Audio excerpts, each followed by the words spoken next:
научни работници, професори, истражувачи и любители на македонската историја. Добре дојдовте на научната трибина, посветена на значајниот јубилеј 150 години разловечко востание, насловена Искра за вечна слобода на македонскиот народ, во организација на Националното установа Центар за култура Никола Јовков Вапцаров и општина Делчево. Денес се собравме со посебна чест и длабоко чувство на почит да се потсетиме на едно од првите организирани востанија против османската власт.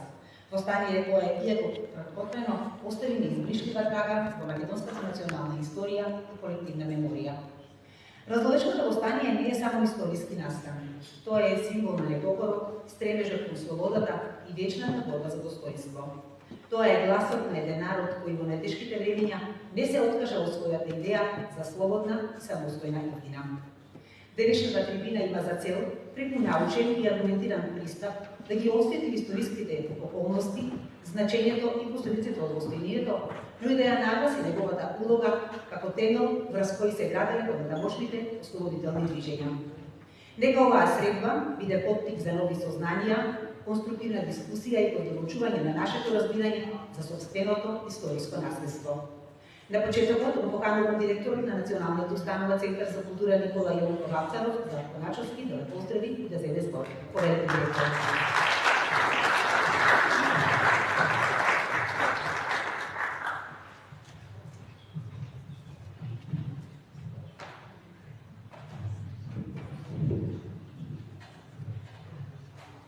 Почитуван градоначелник на општина Делчево, господин Иван Боцевски, почитувани професори и учесници на денешната трибина, почитувани гости, дами и господа. Дозволете ми во име на Националното установа Центар за култура Никола Јовков Вапцаров од Делчево и во свое лично име да ви посакам средечно добре дојде на оваа научна трибина, посветена на еден исклучително голем јубилеј 150 години од разловечкото востание. Денес не сме овде само за да одбележиме еден историски датум, туку и да се потсетиме на идејата, храброста и жртвата на луѓето кои пред 1,5 век е започнаа борбата за слобода и национално достоинство. Разловечкото востание е првото организирано востание на македонскиот народ против османската власт и силен предвесник на подоснежните ослободителни процеси. Иако задушено, востанието оставило длабока трага во историската меморија на нашиот народ. Имињата на неговите организатори и учесници, Димитар Поп-Георгиев Беровски и Поп Стојан, остануваат символ на непокор, достоинство и стремеж до слобода.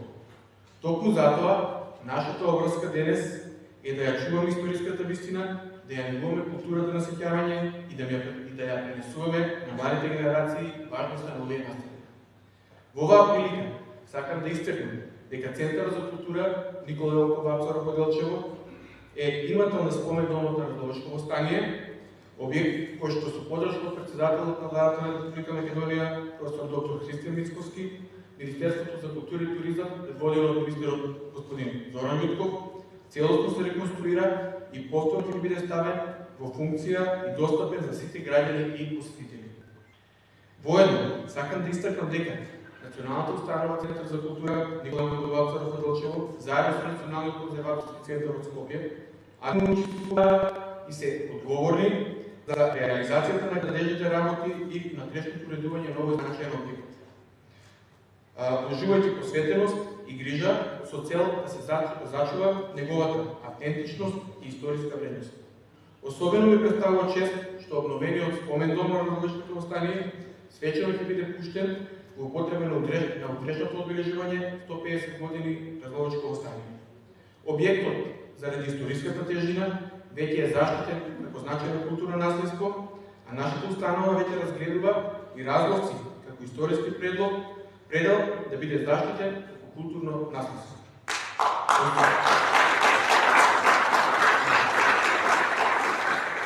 Особено чест ни представува присуството на овие именитни професори, историчари, научни работници, професор доктор Ванчо Ѓорѓиев, професор, односно кустоsoветник доктор Мирјана Ничовска, професор доктор Никола Минов и професор Митко Антовски, кои со своето знаење и научен принос ќе помогнат уште подлабоко да го разбереме значењето на разловечкото востание во македонската историја. Воедно ви благодарам и на сите институции, поддржувачи и гости кои со своето присуство ја збогатуваат оваа трибина и испраќаат порака дека историското наследство заслужува внимание, почит и трајна грижа. Нека ово одбележување биде поттик за нови истражувања, нови сознанија и за уште посебно вреднување на нашето културно-историско наследство. На крајот, сакам да кажам дека народот кој ја почитува својата историја знае како да ја гради својата иднина. Ви благодарам на нашите учесници и посакувам успешна и плодна научна трибина.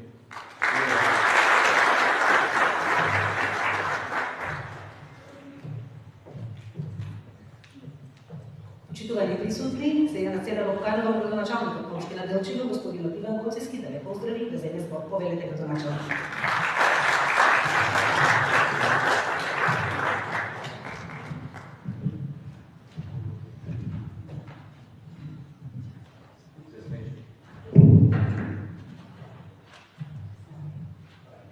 Почитувани професор доктор Начо Југиев, почитуван професор доктор Никола Минов, почитувана Милена Ничевска, советник кустос, наш драг професоре Начевски, почитуван директоре Златко Начевски, почитувани гости, драги пријатели, дами и господа. Во ова предвечерие на централната прослава по повод одбележувањето на 150 годишнината од Ослободечкото восстание, општина Делчево по соработка со Националната установа Центар за култура Никола Јонков Вапцаров ја организира оваа научна трибина, која има една и единствена цел, а тоа е на едно место да се чујат и запишат историските аспекти, анализи и помалку или повеќе познати факти поврзани со првото самостојно организирано восстание на македонското трдло, Ослободечкото восстание кое го предводи бурниот предеринински период. На почетокот на ова моје обраќање сакам да изразам голема благодарност до вас, учесниците на оваа научна трибина, за вашиот придонес во ширењето на мисијата на Ослободечкото восстание и преку вашите трудови уште еднаш недвосмислено ќе се потврди значењето на восстанието во македонската борба за слобода и самостојна држава. Јас не сум историчар, иако сакам да трајам по стари архиви и материјали во кои се крие и дел од историјата на македонскиот народ. Но во оваа прилика нема да зборувам за историја, бидејќи вие сте тука, научниците и еминентни професори, но сепак дозволете ми да го истакнам значењето и пораката од восстанието кое представува само една алка од синџирот на народните движења преку кои се поврзува македонскиот народ со другите народи на Балканот во борбата за мирно ослободување од турското робство. Истовремено, преку него, македонскиот народ ги направил и своите први чекори за помасовно вооружено пресметување со вековниот потесник и експлоататор. И ова негово значење и вредност не сме, а и не може да се заборави и омалважува, напротив. Треба да се постави на достоен педестал во историјата на македонската борба. Со право можам да нагласам дека ние, делчевци како потомци на храбрите ослободечки востаници, имаме и обврска и право да го чуваме и да го промовираме аманетот од храбрите ослободечки востаници кои се соочени со безизлезност и од самоволието на турските пољаци и башибозуци, високите даноци отворено се спротивставиле испокојќи го првиот куршум кој одекна силно и далеку и ја врати надежта на вредениот народ. Дека можеме со собствени сили и средства, но со добра организација и многу верба да се освои и слободата. Од радости и 8 дена слобода започна сето тоа што се дуваше подоцна. Восстанија едно по друго се ширеа ширум територијата на Република Македонија, па дури и вечната слобода на Пијанец во 1878 година или позната како Пијанечка република. Денес жителите се горди потомци на храбрите востаници, сведоци на бурното време кое веќе одамна ги нема. До се уште се живи приказните, раскажувајќи за од колено на колено за настаните кои го претходеле на востанието, но и некрававиот период токму по него. За жал, нема многу пишани сведоштва за самото востание, но пак затоа и за среќа локално се црпат доста податоци од монографијата за работи од нашиот Димитар Озунски, кој успеал уште во 2001 година да публикува дел од собраните сеќавања на жителите и од аспект на обичниот човек да ги раскаже настаните и на тој начин да сочува дел од колективната меморија за самото востание. Оваа научна трибина е точно и во таа насока. Да се соберат нови научни трудови, кои потоа ние, како општина Делчево, ќе ги издадеме во книга која ќе остане во аналите, кои што ќе продолжат да раскажуваат за традицијата од пред 50 години. Тогаш кога нова тема твореле и по повод 100 годишнината од востанието, академик Михајло Апостолски, инаку председател на МАНУ и на својот негоциви денови. Валдо Малевски, инаку член на председателството на тогашна Социјалистичка република Македонија и професор Љубен Лапе, дописен член на МАНУ и член на Советот на негоциви денови. Почитувани, ова мое победно обраќање ќе го заокружам со еден цитат токму од академик Михајло Апостолски, кој во своето обраќање на 15 мај 1976 година нагласи, цитирам: "На Гоце и на неговите соборци, неполни 2 децении по злоечкото востание, создавајќи Македонска револуционарна организација, позната како тајна Македонска одинска револуционарна организација, им беа добро познати херојските дела на востаниците токму од злоечкото и христијанското востание, како и подвизите на македонски доброволци. Гоце и неговите соработници црпеа борбено искуство од организаторите на овие две востанија, од Димитар Поп Георгиев Геровски и од Поп Стојан Вазлошки, како и од други познати војводи, како Дедо Илио Малешевски, Ѓорѓе Полински и други. Затоа ние не смееме да дозволиме да злоечкото востание да падне во заборав. Ние, како одговорни луѓе, треба да ја чуваме, промовираме и да ја раскажуваме приказната за едно тешко време, за една борба, за искрата која се распамтила и започнала токму од нашето убаво село Разлоци, да се шири со таква сила и со придлива од различните временски периоди. Таа приказна мора да ја слушат нашите деца, да ја научат и да ја знаат, за да ја остават на своите наследници како аманет. Благодарам и посакувам успешна работа.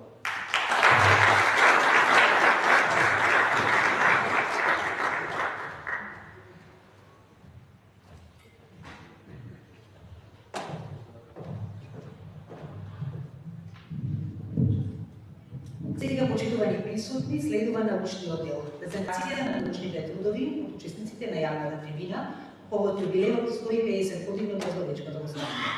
Со свој научен труд ќе ни се представат професор Митко Антовски, професор по историја, професор доктор Мирјана Нинчовска, историчар и советник кустос во Националната установа Музеј на Македонија, професор доктор Никола Минов, професор на катедрата за историја на Филозофскиот факултет, и професор доктор Вачо Георгиев, професор на катедрата за историја на Филозофскиот факултет. Повелете.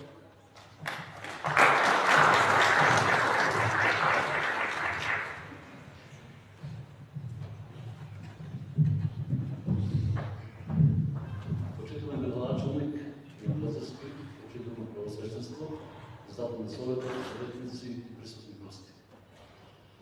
Размислував како да почна новиот говор, инспирација ми понуди градоначалникот, кој спомна одбележување на 100 годишниот. Јас, како ученик, имав таа можност да бидам дел од таа поста.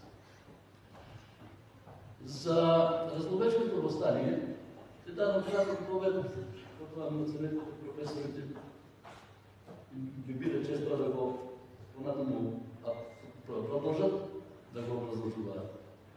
Општата состојба во Турската империја е позната во втората половина на 19 век, кога веќе таа е пред своето руинирање, а во скопот на сето тоа е и нашиот дел, нашата општина и посебно во разлозите кои се случуваат настаните за кои денес изборуваме, кои се тие.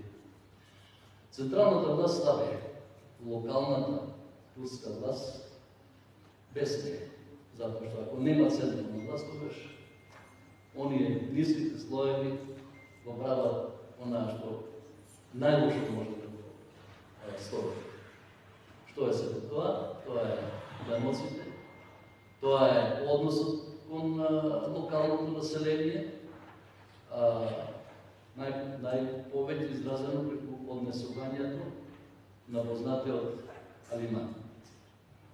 Близо до структурата на Турската империја, меѓутоа високо злуби во неговото однесување кон населението, посебно кон навредата, да не употребам тешки зборови, на жестока популација, која ќе биде еден дел почетокот на восстанието. Именно Алиман, кој имал катадневен престој во местноста Света вода, затоа што добар дел од на целата публика овде ги знаат родителите, престојувал, наблюдувал и украсувал својата побила со злато, со сребро, а сето тоа собрано население. Често пати неговите зулумите на останатите наидувале на отпор, а секако најмногу, така и најистакнатиот во селото Казболци, обстојано. Разговарат. Меѓутоа, со кого се знае. Никој не го почитувал онаа што народот го бави. Во случајот за восстанието, да не цитирам сега многу, е името на познатата злоупотребена Петка, која ќе остане одсилување бремена, а потоа сето тоа понатаму ќе добие друг тек. Зошто го зборам тоа? Затоа што во судскиот спор што се води, што се имплементира во тој временски период, представник на турската судска власт од Кюстендил му вели на постојано: ослободете се, ваше е веќе да кренете восстание. Значи, самите турци веќе немаат, кога велам, мислам на властите, не зборам со некоја жестина према турското население, зборам кон властите. Тоа е една од многуте причини кои ќе доведат до подготовки за восстание, а која подосна и ќе се случи. Колку е значено восстанието? Премногу. Затоа што, следејќи го сето она што можам да го следам, да го слушам како помлад во моето средно образование на факултет и подоста во моето работно искуство, тоа ја представува македонштина. Затоа што и да збориме, на самото знаме пишува Македонија. Јас овде ќе го завршам моето кратко излагање. Ви благодарам.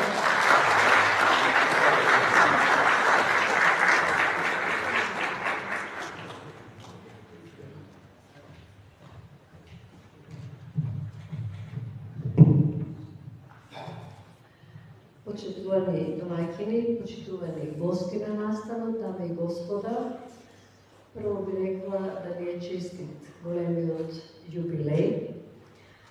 Мојата тема ја дефинирав да зборувам за негувањето на споменот на Разловечкото восстание и би сакала да кажам дека обврска на секој народ е негување, почитување и оживување на историската меморија, во таа смисла, нели, и на нас, на македонскиот народ. И тука потесно би се одредила да зборувам за негувањето и почитувањето и оживувањето на споменот за Разловечкото восстание.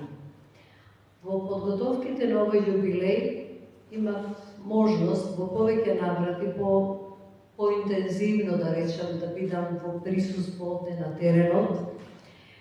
И прво што ми паѓа вака како идеја е мојата забелешка што се случува на локално ниво, меѓу локалното население, нешто што ми остави наистина многу убав печаток, затоа што покрај тоа што образовните програми во училиштата е задолжително тоа да го обработуваат како тема и инспирацијата кај учениците, сите нивоа во школското образование, видовме и во настанот предходен што се случува. Значи, тоа е за поздрав, затоа што Разловечкото востание не само како историска приказна, предизвикува иницијатива, станува мотив за обработка и од уметнички аспект, од разни аспекти на творештвото, секој од својот агот на гледање и меѓу местното население се забележува тој интерес, таа голема радост во подготовките на овој настан и меѓу обичниот народ. Јас доста се движам така низ селото Разловци и навистина тоа е за поздрав. Нешто што е едно друго ниво на одбележувањето на годишнините од востанието, кога станува збор за годишнините, значи тука забележат дека традиционално се одбележува секоја година годишнината од востанието. Но она што се случува на национално ниво, на државно ниво, бидејќи востанието е од такво значење, кое што се вклучува во најзначајните национални историски настани, да добие секогаш соодветно место во програмите за одбележувањето на годишнините и со оглед на историската дистанца, според тоа што се ајде и после осамостојувањето на Македонија, нели во одлуките што ги носи содржанието на Република Македонија и програмите за одбележување на јубилеите, за најголеми јубилеи, кога станува збор за ваков настан, се сметаат 100 годишнината и понатака на 4 век, значи годишнините 125, 150, значи во моментот на вистина чествуваме голем јубилеј. И пред 100 годишнината, после ослободувањето после Втората светска војна и создавањето на Република Македонија, свесните и историчари и политичари се гледа дека полека се консолидираат сите подготовки, се анимираат и историчарите и културните работници и се подготвуваат спомендомови, се подготвуваат музеи посветени на такви настани, вклучително, значи во таков еден општествен амбиент започнуваат и подготовките за одбележувањето на Разловечкото востание. Евидентно е дека најголем ваков настан се случува овде на теренот 1968 година со поставувањето на спомен плочата која е поставена на зидот пред објектот на спомендомот во Разловци. Значи, спомен плочата тогаш нормално од Социјалистичкиот сојуз на работниот народ, тука се досели одлуките и така стои дека е од Социјалистичкиот сојуз на работниот народ, но плочата ја открил генералот Михајло Апостолски и од позиција на директор на архивот, на Институтот за национална историја, академик, председател на МАНО, потоа се вклучува во Советот на Гоце Виденови и така на едно високо државно ниво почнуваат големите подготовки за одбележувањето на 100 годишнината од востанието. Значи, уште еден евидентен податок е дека во 1973 година веќе готов изработен проект за спомендомот од селото Разловци се предава во Републичкиот конзерваторски центар. Тогаш Републички завод за заштита на спомениците, се извинувам, денешен Национален конзерваторски центар. Проектот е изработен од професорот Георги Константинов и започнуваат подготовките за изградба на тој објект, кој за мене представува едно монументално здание во тој амбиент. Навистина изгледа авторитативно во амбиентот кај што е поставен и ете едно каче кое што навистина ќе ги собира сите почитувачи и негувачи на споменот на востанието. Среќна сум што успеавме како општество да се обнови, да му се врати и сјајот, да му се, јас посакувам да се збогатат содржините внатре. Иако сум историчар, многу ми е драго кога историските теми наоѓаат одраз во многу други идеи. И сметам дека ова помлада генерација ќе најде тука инспирација. Значи, спомен домот почнува да се гради 1976 година, кога е 100 годишнината, е поставен камен темелникот и 1981 година е свечено пуштен и е повторно од академикот Апостолски. Нешто друго што на национално ниво се случува во одбележувањето на 100 годишнината од востанието, покрај тоа што градоначалникот кажа, голем дел од програмата што во Делчево е реализирана. Македонската академија на науките организира и еден научен собир на тема Источната криза, кој е реализиран во мај 1976, точно во чест на 100 годишнината од Разловечкото востание. Се извинувам. Следниот поголем јубилеј 125 години во 2001 година, можеби тие моменти беа малку и така за нас помачни во тој период, меѓутоа во Берово, Домот за културата Димитар Попѓорѓиев Беровски организираше отворење на етнолошка изложба, организираше промоција на исто така јубилејна марка 125 години од Разловечкото востание со Прико заедно и се направи и една научна трибина. Сметаме дека сепак јубилејот имаше културно-уметничка програма, е одбележан. Сакам да ги поздравам и националните установи, министерствата, владата која што сериозно се заложи овој 150 годишен јубилеј, но и целото локално население кое што со голем жар и со голем мерак почувствував дека сите се нудат нешто да дадат принос. И тука можеби е доволна сликата да се види дека жив е споменот за востанието и нека остане вечен. Ви благодарам.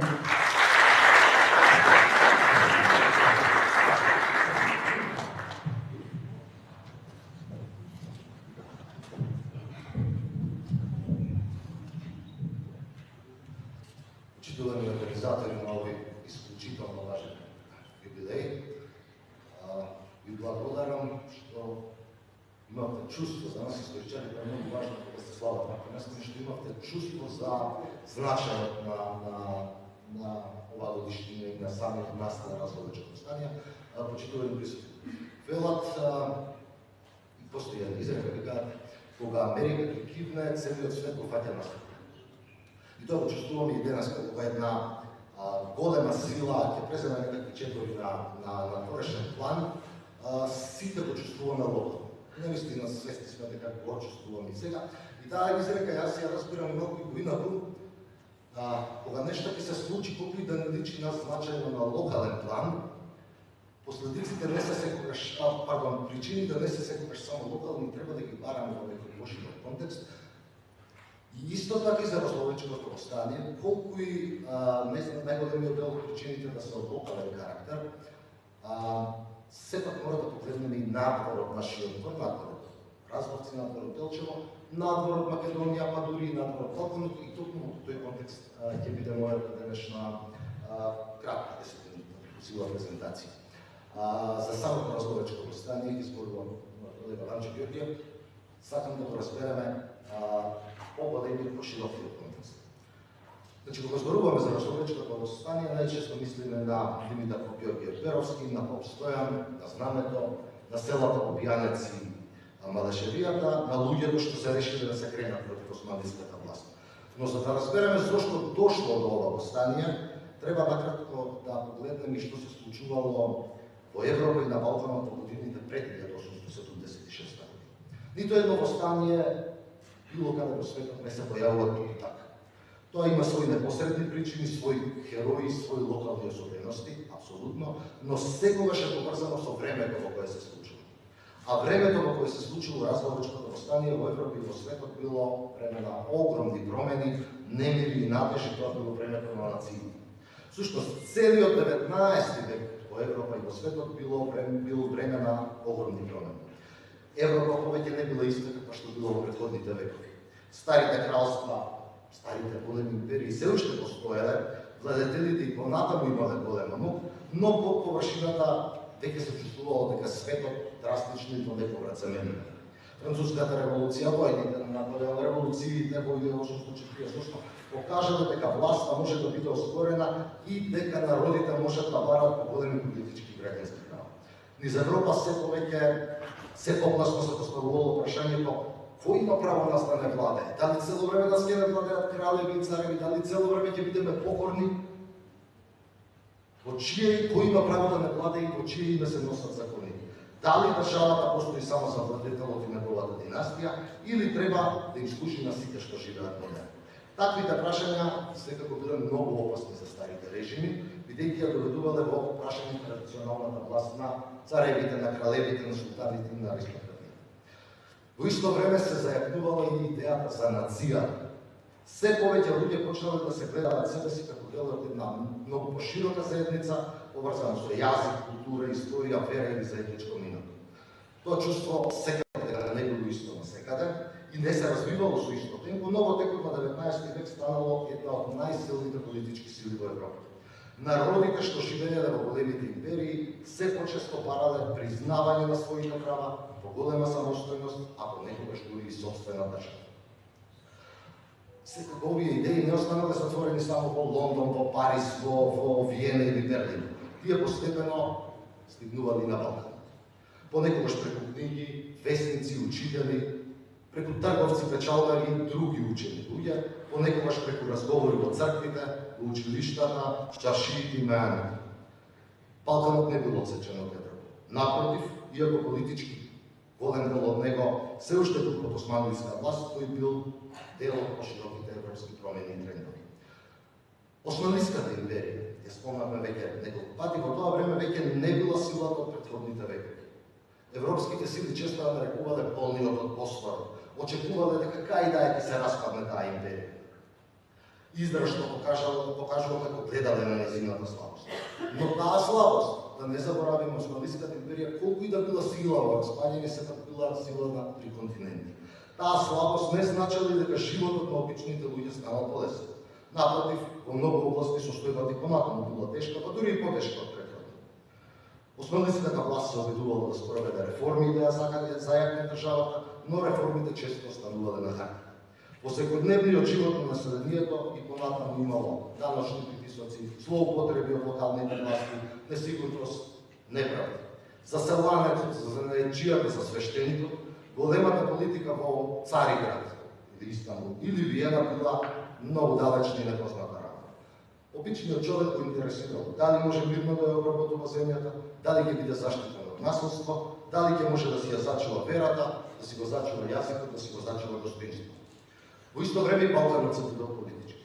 Србите уште на почетокот на 19 век пренале восстанија, грците до 1830 добија собствена држава, подоцна и бугарите и романците презеле првите чекори за создавање собствени држави. Овие примери имале силно влијание врз христијанското население во Османлиската империја. Тие покажувале дека османлиската власт не е вечна и дека со организација, оружје, дипломатија и поддршка однатвор може да се постигне промена. Сепак, да не влеземе во стапици и да мислиме дека сите народи и области на Балканот се развивале исто во тој момент. Некои имале подобра внатрешна организација, некои имале посилна меѓународна поддршка, некои трети подобри услови за политичко действување и така натаму.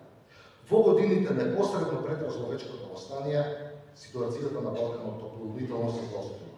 Во 1875 започнало едно восстание во Босна и Херцеговина, набрзо потоа немирите се поширили и во други области. Оваа криза на Балканот е позната како големата источна криза.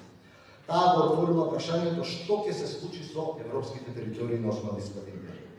Големите сили внимателно следеле што се случува во Македонија и во империјата, секоја со своји интереси. За Русија, например, сакала да има најповолемо влијание меѓу православните Словени, Австро-Унгарија гледала кон Босна и Херцеговина, но гледали да добие излез на Егејското море, а патот дотаму водел низ Македонија. На Британија е било важно ништо да не се промени, а балканските народи во таа меѓународна игра гледале можност да ги остварат своите цели. Токму во ваква атмосфера треба да разбереме и Разловечкото восстание од 1876 година.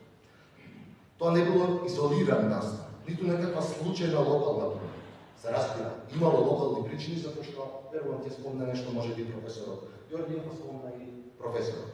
Но за тие локални причини стоела една поширока историска сцена. Европа била исполнета со идеи за национално ослободување. Балканот бил потресен од повстања и кризи, Османлиската империја била се послаба, но и понатаму доволно силна за сурово да одговори на секој предизвик. Затоа Разловечкото восстание треба да погледаме како дел од поширокиот кран на балканскиот отпор во 19 век, но и како настан со свое посебно место во македонската историја. Од една страна, токму желбата за солидарност со восстаниците од Босна и Херцеговина била една од причините за избухнување на Разловечкото восстание. Од друга страна, тоа било израз на надежда дека и ова население тука, во Разловци, Делчевско во Македонија, има право на слобода, правда и достоинствен живот. Восстаниците немале голема војска, немале богата државна поддршка и апсолутно немале меѓународна дипломатија за цел. Но имале нешто што во историјата често е првиот чекор кон промената. Свест дека неправдата не мора да биде вечна и дека човекот не мора за секогаш да се помири со положбата во која се наоѓа. Разловечкото восстание не ја променило веднаш политичката карта на Балканот. Не создало држава, не донело брзо ослободување и не ја легнало османлиската власт. Но во историјата не се важни само настаните што веднаш носат победа. Важни се и оние што оставаат трага, што покажуваат дека постои волја, организација и подготвеност за одбор. Разловечкото восстание било токму таков настан. Ограничено по обем, но силно својата порака. Тоа покажало дека во Македонија постои подготвеност за организиран одбор. Покажало дека борбата за слобода се гради постепено, преку луѓе, идеи, жртви, разочарувања дури и спомени. Се гради преку мали кругови на доверба, преку разговори, преку подготовка, преку верба дека и во тешки услови човекот не мора да молчи пред неправда. Кога денес го одбележуваме Разловечкото восстание, се сеќаваме на време во кое Европа се менувала, Балканот се будел, а луѓето од овие краишта почнале се појасно да веруваат дека и тие имаат право да бидат дел од таа промена. Но се сеќаваме и на нешто поважно, дека големите историски процеси не се случуваат само во пресловнините, на дипломатските конгреси и во кабинетите на моќните. Тие се чувствуваат и во малите места, во селата, во планините, во животот на обичните луѓе. Разловци не било центар на европската политика, не било воопшто. Но во 1876 таму се почувствувал стивот на едно големо време на револуција и промена. Значењето на Разловечкото восстание произлегува и од тоа што покажало дека идејата за слобода на Македонија веќе добила организиран израз. Зад неја стоеле луѓе, план, подготвеност за жртва и знаме како символ. Од тој момент таа идеја престанала да биде абстрактна желба и станала конкретен историски чин. Завршувам, 19 век во Европа се нарекува векот на нациите. А во векот на нациите, токму разловечкото востание било македонското и ние сме. Благодарам.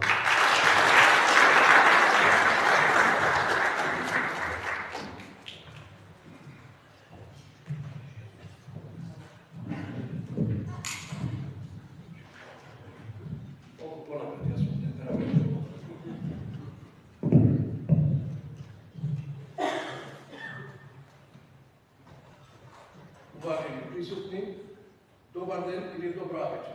Од мене се едно е дали ден или ноќе нам е светло, изборуваме за светло настан и за светла тема, за светли ликови.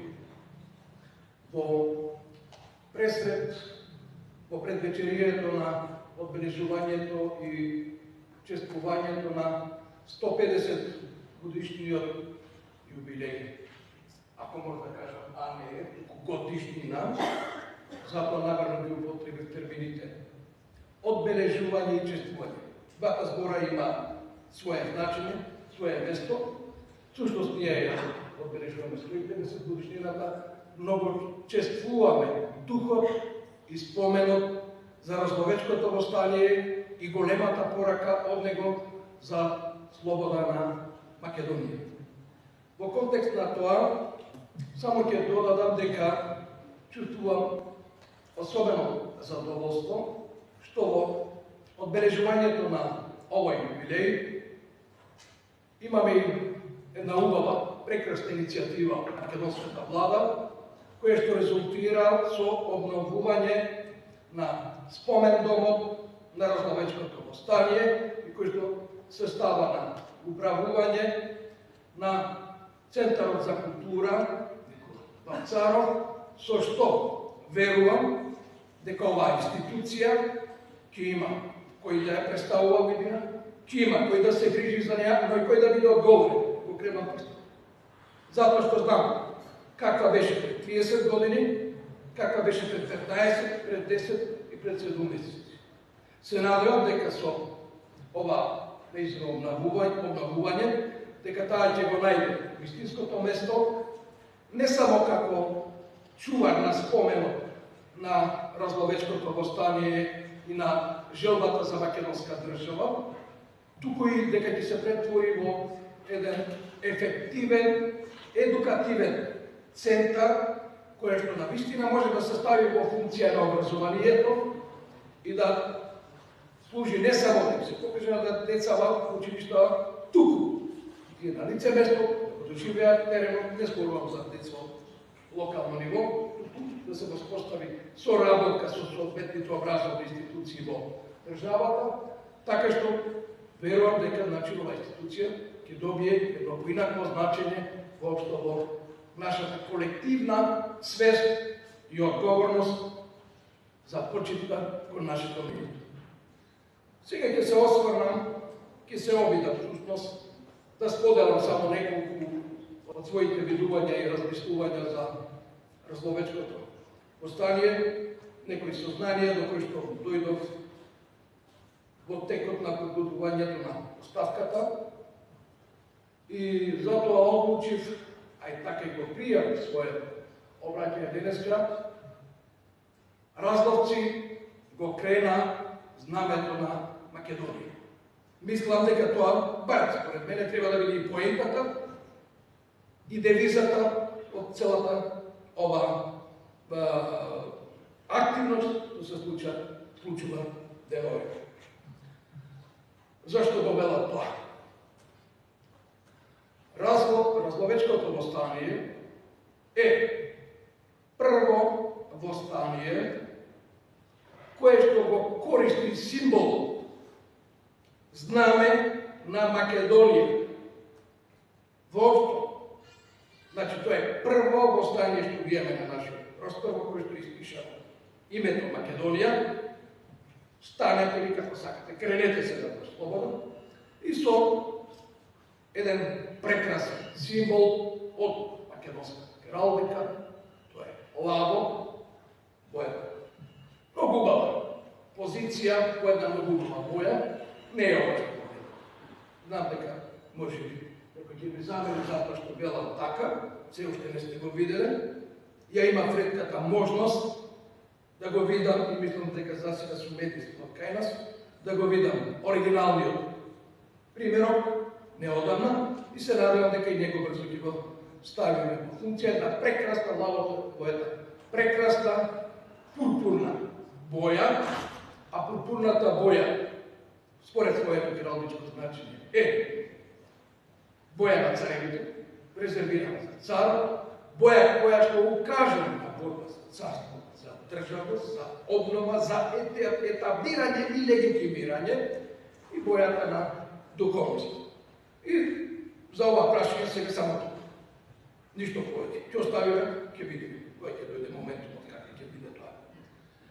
Кога станува збор за Разловечко востание, ќе споменам и дека навистина оние што професионално се занимаваме со истражување и пишување, историската наука, свесни сме и знаеме сите дека изворите се исклучително, повторувам, исклучително ограничени.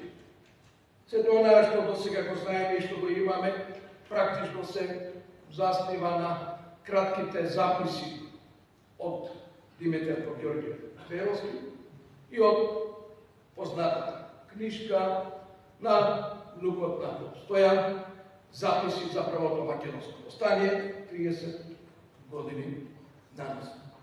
Сето друго се според паралелни информации, но кој што треба да ги претумбуваме, да ги прикопуваме и да најдеме нешто од нив.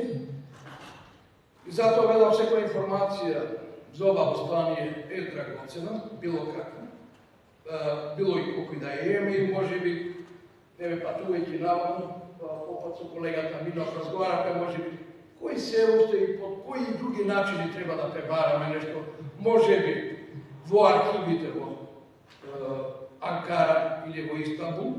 Знам и свесни сме и јас и тој дека за османските власти тоа е само еден локален инцидент.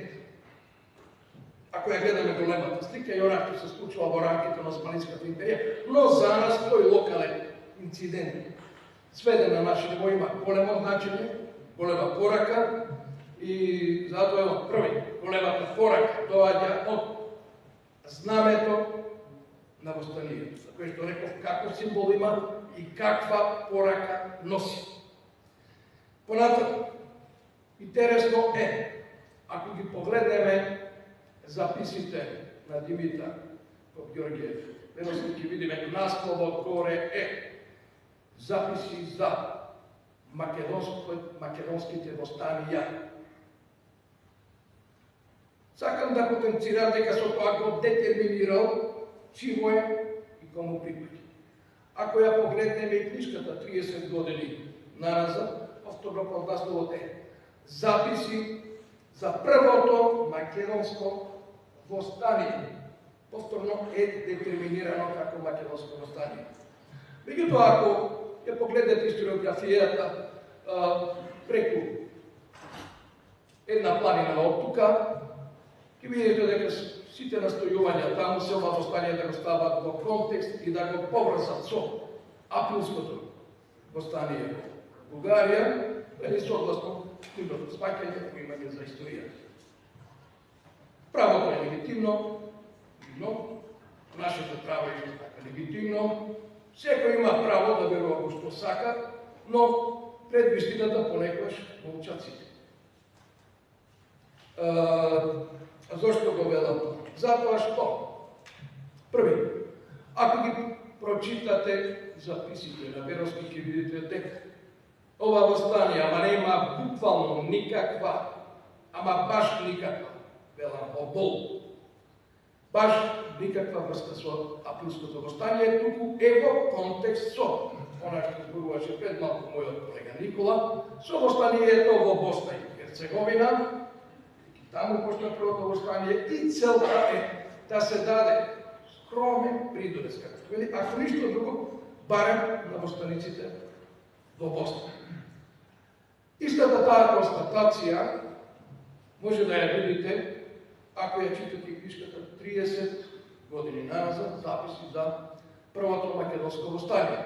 Но, сега се обидам да ви прочитам еден фрагмент, оден, бидејќи пред малку реков, исклучително се ретки новите моменти, трагајќи заради потребите на поставкава, еден фрагмент од 1903 од едно списание, кој што излегува во соседна Бугарија, намерно ќе продуцирам 1903 година. Тоа е годината кога е донесена веќе одлуката за востание во Македонија, станува збор за единското востание.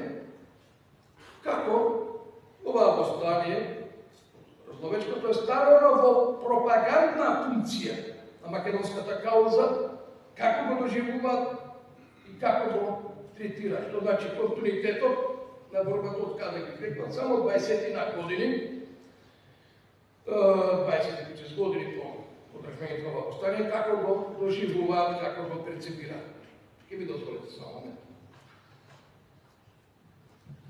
Востание во Македонија имало неколку пати, но првото се случило во 1876 година во Разловци под водство на Димитар Георгиев Перовски и Постојан Радовски.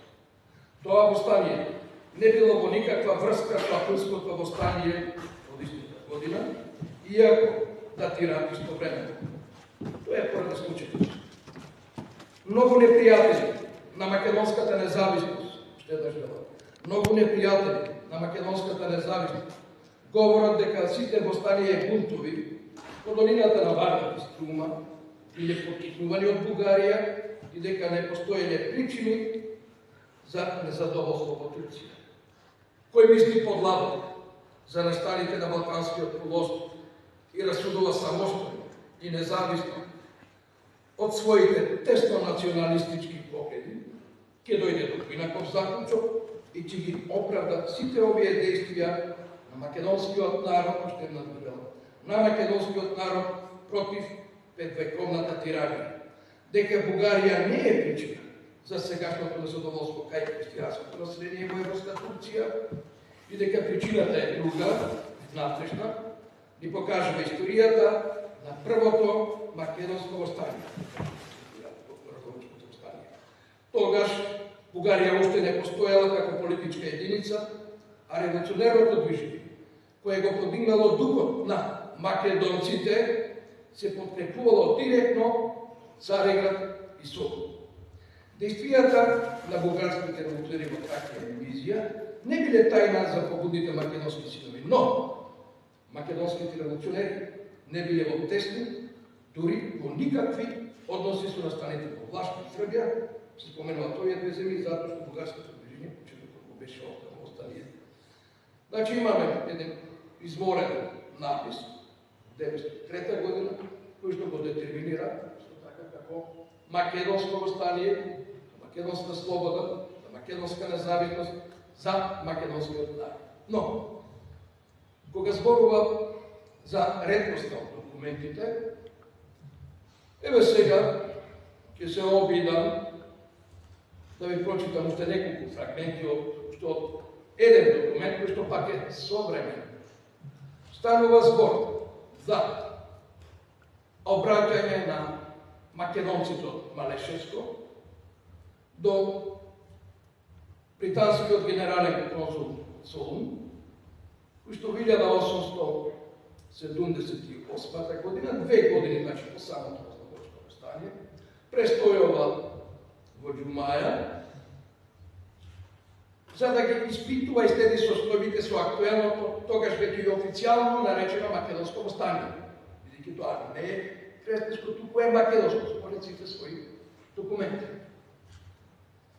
Она што е интересното во овој документ, за да не го читам целиот период, само некои поети ги извадам, е што први, тие се обраќаат како македонци.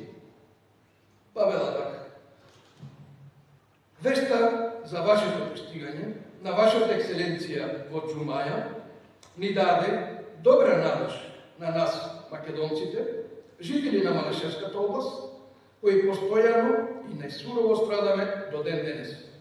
Причината за овие наши страдања и така натаму,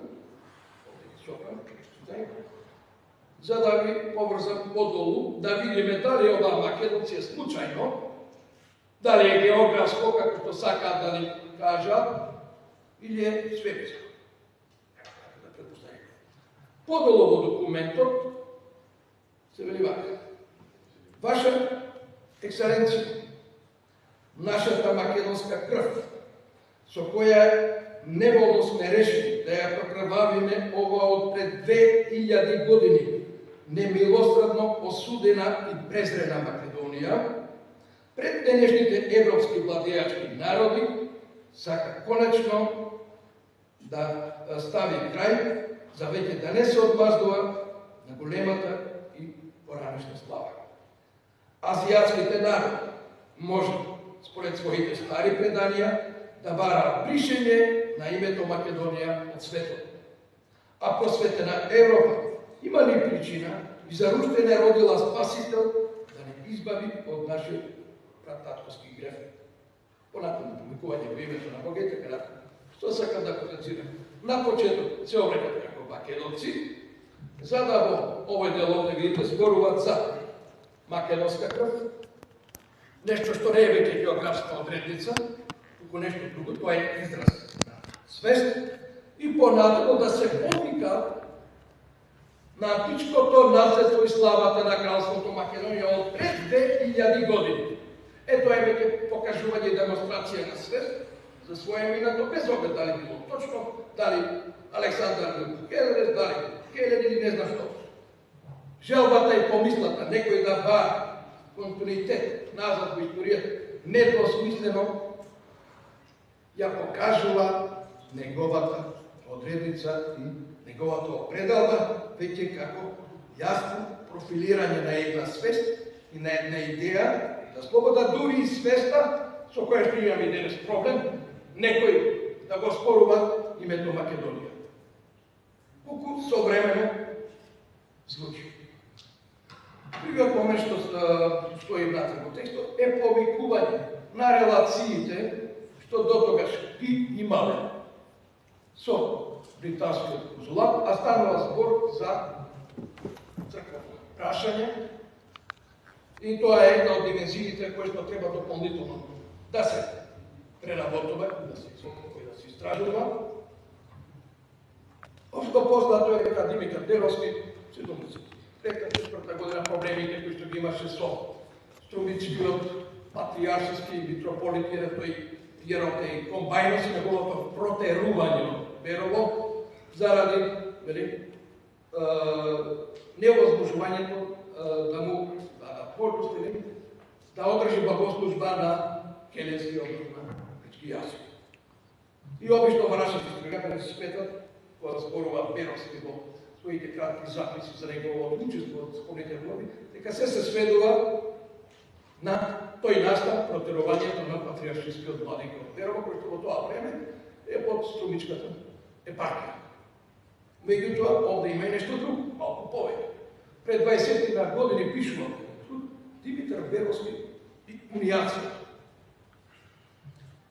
Кога ќе закопаме малку подлабоко таму, тогаш ќе видиме дека ова не е случај настан, се случи 76 години, ајде сега бидејќи другите се креват и ние да се кренеме.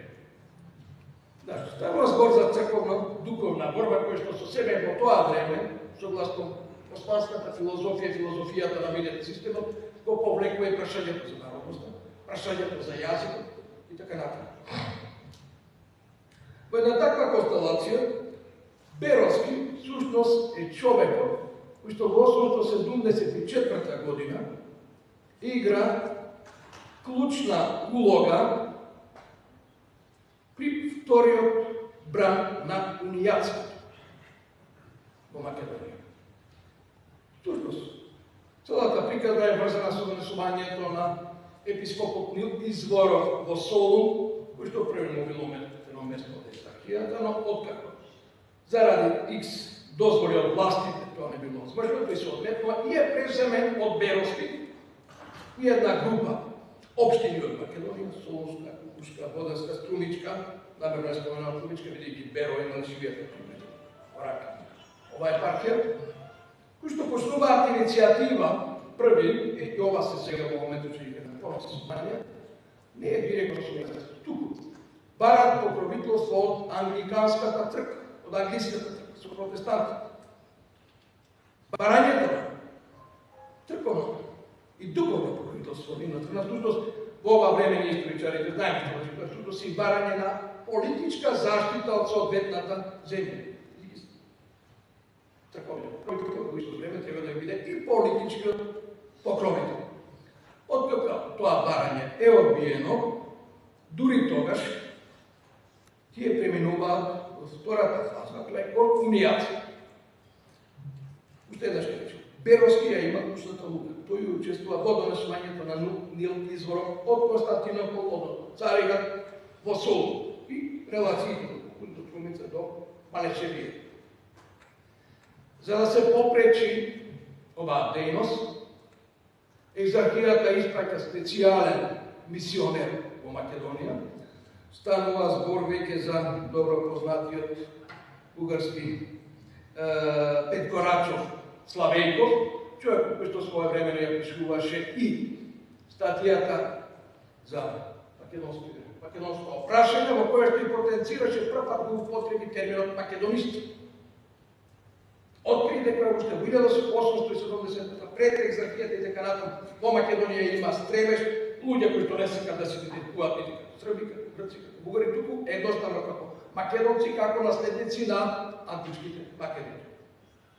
Тоа се зборови кој што би напишал свој. Тој е човек кој што бил ангажиран исто така и првиот пат да дојде првиот бран на луѓето од 60-те години кои се појавува во Македонија, како суспендира, бидејќи бил вештак и така.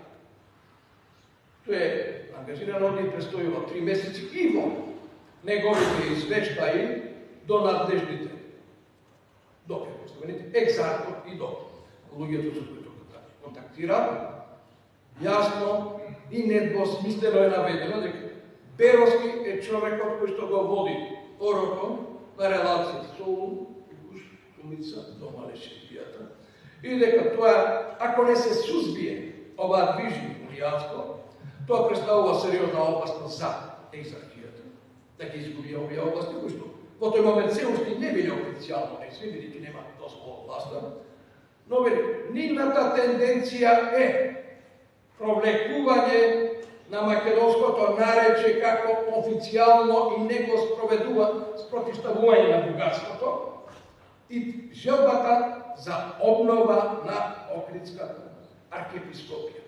И сега, ако ги ставиме прашањата Беровски и неговата улога во Острије, ќе видиме дека станува збор за човек кој што наназад има подолга линија, поголем авторитет, човек кој што не случајно потоа ќе ни се најде и начело на Македонското востание, кој ќе биде началник на штабот на Македонското востание, но и нешто друго. Ако ја проследиме преписката помеѓу Димитар Поп-Георгиев Беровски и Стефан Берковиќ, кој што работеше како агент на српската влада во тоа време на Македонија, ќе видите дека во писмата тој тогаш се подпишува како македонски. Значи, еве, секој ќе ползва. Уште рано пред тоа, уште рано пред Разловечкото на човекот се подпишува како македонски. Втората димензија, учествува во унијатското движење, кое што видовме како е окарактеризирано и која му се става на товар дека сака да го спротивстават македонското нарече на горно-бугарското, како што изворно рекле, и да ја обнова Охридската архиепископија, за да овде го имаме со знамето Македонија, со лавот, символ со пораката, слобода, потоа да го имаме него како човек кој што стои на чело на македонското востание. Затоа ова востание треба, иако да, навистина елементите се малку, тоа уште повеќе не тера, колку се помалку туку, повеќе да проникнеме во нив и да ги поврзуваме, да ги извлечеме поетите кои што се несоодворливи, а не да се наместиме на некој лизгат терен, па да се лизнеме таму каде што не треба.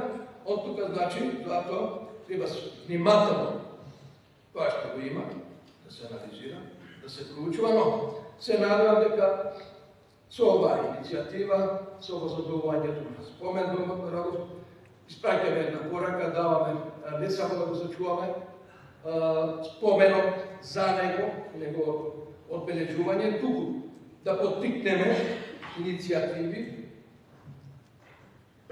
ментално, кај надлежните институции да застанат зад некои моменти каде што сметаме дека треба да се поработи со епископот, за да можеме понатаму да ја развиваме ова идеја. На крајот на краиштата, дозволете на крајот и да кажем уште нешто друго. Ова восстание, ликовите во него, Димитар Поп Ѓорѓе Беровски, кој што е воен и политички лидер на восстанието, и постојан, кој што треба да го сметаме и е всушност духовен лидер на восстанието, се луѓе кои што ни оставиле еден безпрекорен пример кој е жива инспирација за патриотизам. Овие двајца го заложија и го продадоа собствениот имот за да купат нешто оружје, за да порачат платно, за знаме, за бар, да прават држава, да барат слобода.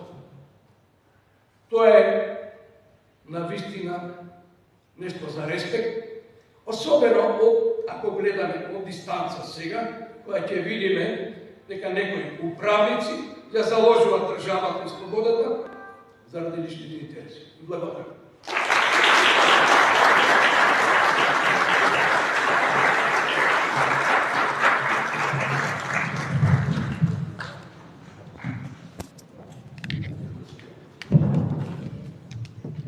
Благодарам на сите учесници во научната трибина. А сега, почитувани присутни, следува доделување на благодарници на сите оние кои помогнаа во реализација на овој значаен јубилеј 150 години на Зловечко востание. Благодарниците ги додели директорот на Националната установа Центар за култура Никола Јонков Аксаров. Директоре.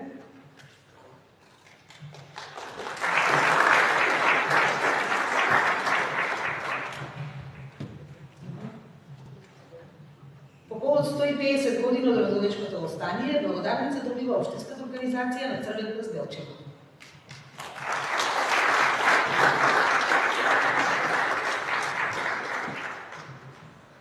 Следната благодарница е за Македонски пошти.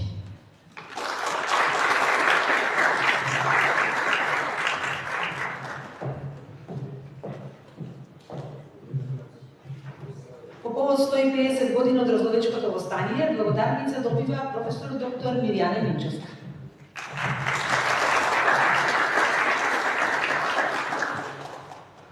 Благодарница добива и професор доктор Никола Минов. Следната благодарница е за професор доктор Ванчо Георгиев. Следната благодарница за професор Митко Антовски. По повод 150 години од Разловечкото востание, благодарница добива Роберт Велјановски, директор на Драмски театар. Следната благодарница е за Македонската православна црква, Делчевско-каменичка епархија, епископ Делчевски-каменички господин Марков.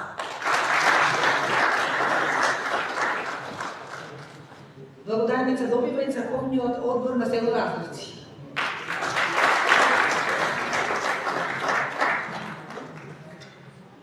Следната благодарница е за фолклорната група Копачка село Драмче.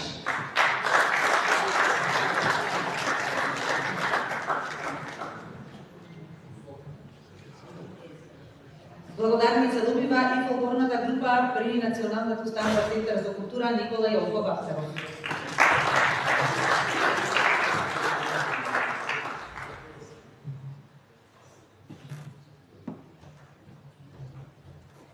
По повод 150 години од Разловечкото востание, благодарница добива и културно-уметничкото друштво Гоце Делчев Делчево.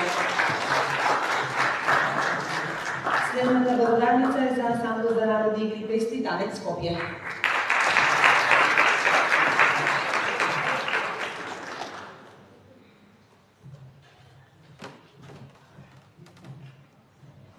Следната благодарница ја добива здравен дом Гоце Делчев Делчево.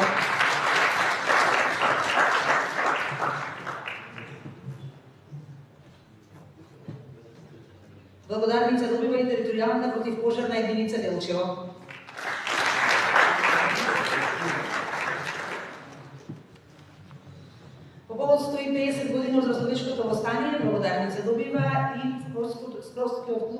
Делчево, Лјупчо Чучуковски.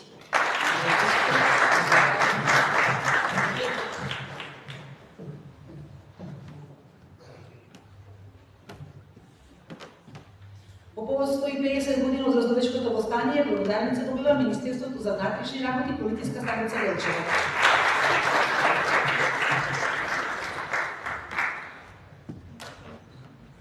Следната благодарница е за Организација на резервни воени старешини.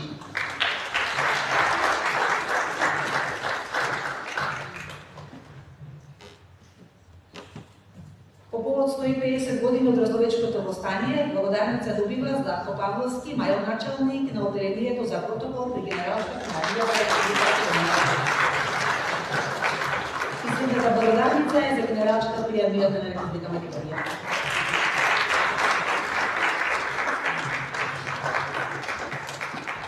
Следната благодарница е за јавно комунално предпријатие Предалница Делчево.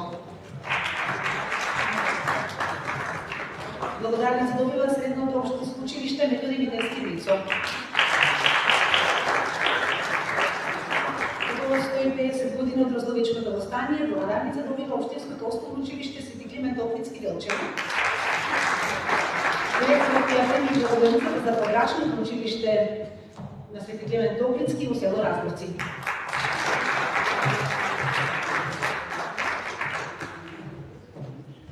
Следната благодарница е за општинското основно училиште Ранчо Парке Делчево.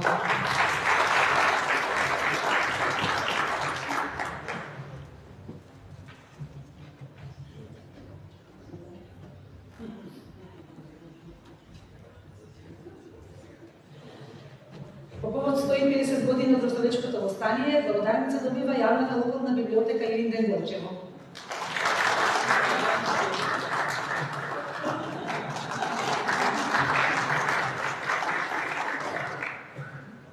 Благодарница е за јавното предпријатие за одржување и заштита на магистрални и регионални патишта на Македонија.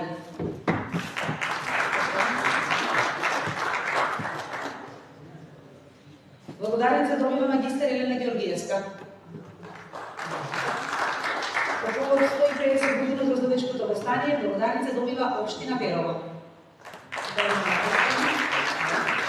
Благодарница добива и општина Пекчево.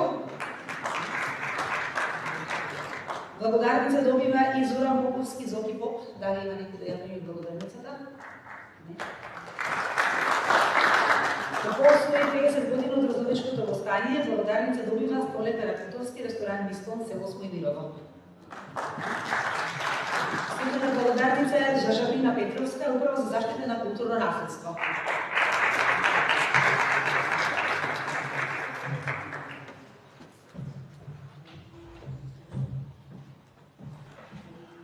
По повод 150 години од Разновечкото востание, благодарница добива од Церистовски студентски сервис Скопје. Благодарница добива и Озрен Пробиштип. Благодарница и за изградба комерц до Скопје. По повод 150 години од Разновечкото востание, благодарница добива Драган Ковачки, пратеник во Собранието на Македонија. И благодарница добива Кристина Силевска.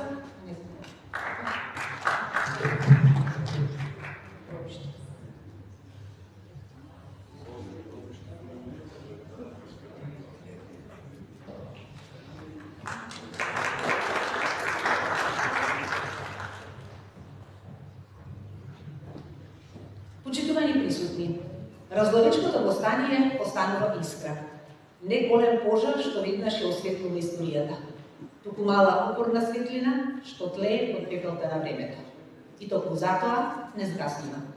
Нека ни е честит јубилеот, ви благодарам за вниманието, се гледаме во 20 часот на летната сцена.